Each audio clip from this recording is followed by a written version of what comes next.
Well, hello. Glad you're here. You're one of those who have been selected by the intelligence inhabiting the universal brain ship Celeste. You've been chosen because of your past record and your occasionally questionable activities. You know what I'm talking about. Don't try to lie to me. To be blunt, you have been, and probably still are, a bit of a thief, a cheat, and a con artist, right? In other words, my kind of person. And of course, the perfect candidate for your new role of saving the universe. Who am I? Well, I always thought Mick said it best, but that's way before your time. Although, come on, it's right there in the title. GameMasters here, and today we are taking our first look at Stealing Stories for the Devil from Monte Games. The best way to describe this game is, and make no mistake, this is first and foremost a role-playing game, but you are a master thief from the future with abilities, and a nudge or three from the devil himself. Okay, it breaks down like this. It includes 3 books, one called Liars, which is for all players to read. The one is also called The Devil, that's for Game Masters only, and one called Stories They Steal, which is also for GMs only. There's also a deck of cards. These are to add a bit of randomness to the story, character sheets, reference cards, dice, and maps. Lots and lots of maps. As mentioned, you are from the future, the 39th century to be exact. In the intro to Devil, the Devil made reference to the brain ship called the Celeste. Only now you find yourself in the 21st century. In other words, in our current day and time. And how you get there, well, I'll explain that in a bit. But here's the rub. Reality is collapsing. And so it's up to you and your team to right what once went wrong in a similar fashion to Quantum Leap. You'll find yourself at the center of a disruption to reality known as zones of improbability. At the center of that zone or area, you will find a key that will restore the fundamental workings on that area. Okay, now back to how you got there in the first place. You are from the 39th century and were on board a ship called the Celeste. That ship's original mission was to explore the universe and to explore other universes, other realities. On board the ship are 2, we'll call them factions of people, sleepers and scions. Sleepers were to sleep for the journey and awaken to explore that new universe, or at least sections of it, only to return to their sleep pods while en route to the next mission. Scions, however, they span generations of families and are the engineers and mechanics of the Celeste, the ones that keep things running. Sleepers are adept at tools and devices of the 39th century, but have also implants and nanobot assistants at their disposal, while Scions have had generations of being able to adapt to radiation from the various universes and realities that their ancestors have traveled through. Both Sleepers and Scions, however, have an ability that can alter reality to their own will, and that makes them both liars. Liars. There are 3 classes of liars: planners, plotters, and schemers. As mentioned, they can lie to reality to change it. For example, planners lie to objects and places. They may come across a door that is locked at what initially appears to be a new lock, only through their lies that lock becomes old and rusty and easily breakable. A plotter lies to the past. That same lock, the plotter will lie to the past so that the person who holds the key simply failed to lock it in the first place. A schemer lies to people. They will convince the person holding the key to simply unlock the door. There are 3 acts to each session, but before we jump into those, I need to thank these alternate game supporters. Their contributions to the channel have been beyond generous and make it so that I can bring fun content like this to you. If you'd like to see how you can contribute by becoming a Patreon or YouTube member, I'll leave a link down in the description. And of course, I'll add your name to this growing list.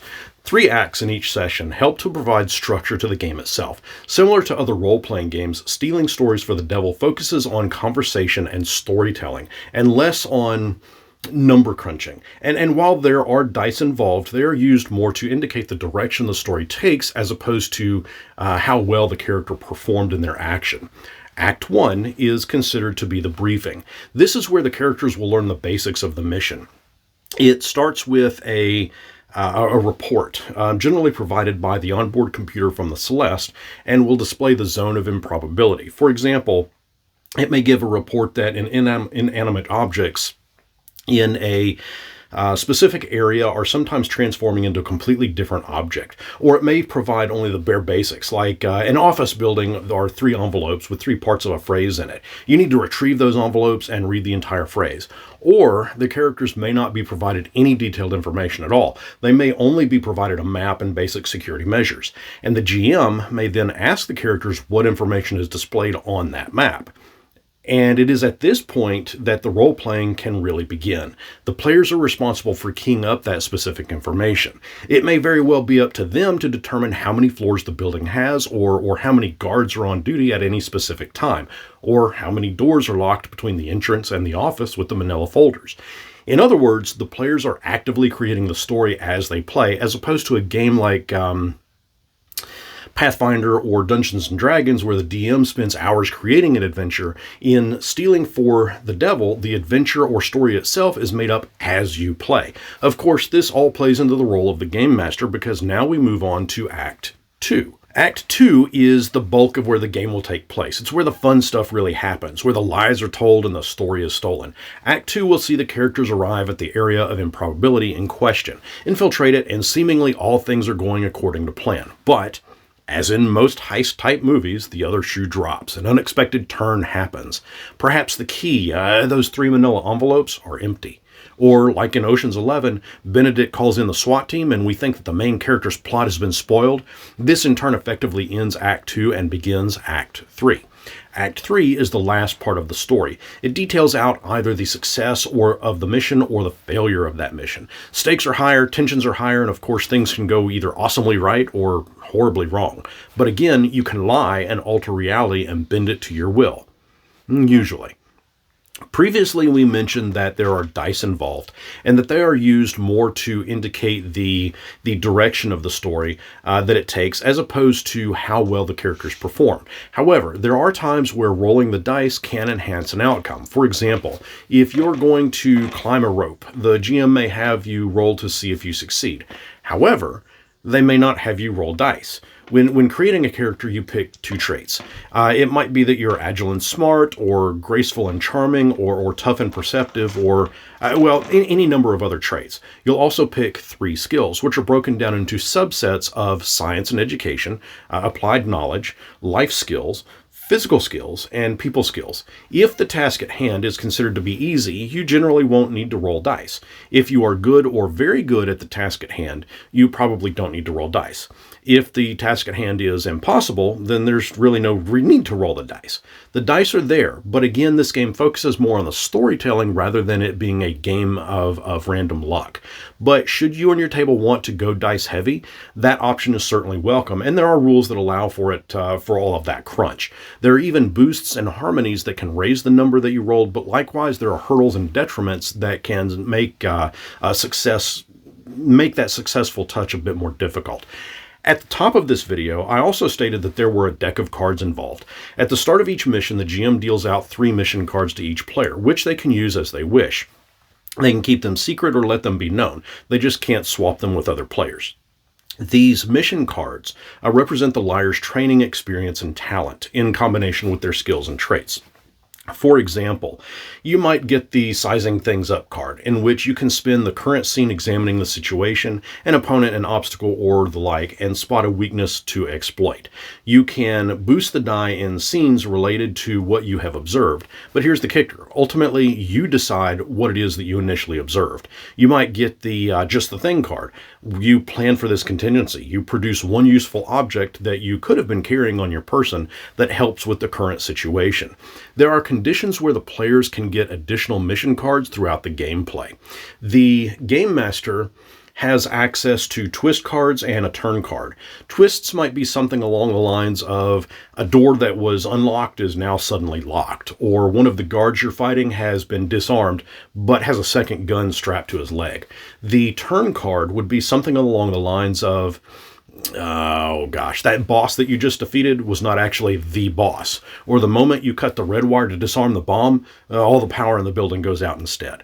At the end of the story, all the cards that were played are counted, and the result is the number of story points that is awarded to the players, which in turn can be used to advance or improve their characters, and that represents the story that has been stolen. Essentially, the more cards that were used in the story, the more grand it was, the better the tale of the story, the more the devil will reward you. If I had to get nitpicky about this game, the only element that I'm not a fan of is the slick paper they used for the maps and character sheets.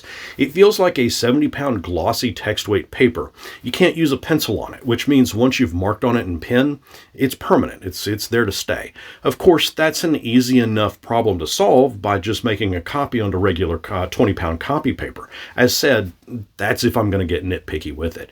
It's easy enough to play this game as one shot, but because of the advancement in abilities and traits that you get at the end of the game, this can also be played as a longer ongoing campaign, a movie trilogy of sorts. Plus, once you've gotten the hang of it, its nuances, there's a pretty good chance that you won't need everything that this box comes with. All in all, I'm immediately a fan, both of the concept and of the method of play. I like having a good role-playing game to play that doesn't require me to lug around heavy books.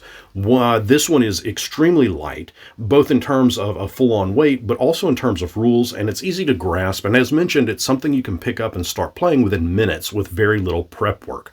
As of doing this video, Stealing Stories for the Devil, this is listed on Amazon for $65.95. Of course, with it being from Monte Games, there's a good chance that your local game store has or can get a copy of it for you. But if you're interested, I'll leave a link down in the description if you want to snag yourself a copy. What more about this game would you like to know? Talk to me down in the comments, and until next our paths cross, may you tell some convincing lies.